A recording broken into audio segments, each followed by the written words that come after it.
Jadi pada tanggal 23 September 2022 kita Satreskrim Polres Aceh Timur khususnya tim Resmo berhasil mengamankan pelaku yang dimana adanya suatu tindak pidana pencurian dengan kekerasan yang biasa kita dengar dengan jambret, yang juga terekam CCTV dan juga sempat viral di salah satu media sosial.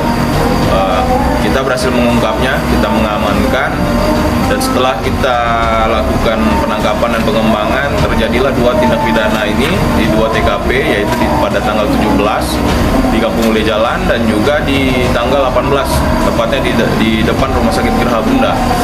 Di sini kita mengamankan pelaku utama, yaitu adalah KM yang melakukan kegiatan tersebut langsung kepada korban, dan korban ini adalah warga daripada Aceh Timur dan juga warga Aceh Tamiang. Kita berhasil mengamankan KM beserta kita mengembangkan di mana pelaku lain yang terlibat, yaitu adalah yang menjual dan juga menikmati hasil tersebut dan juga penadahnya. Jadi berjumlah saat ini yang kita amankan ada 3 orang dan sedang kita lakukan pemeriksaan oleh penyidik.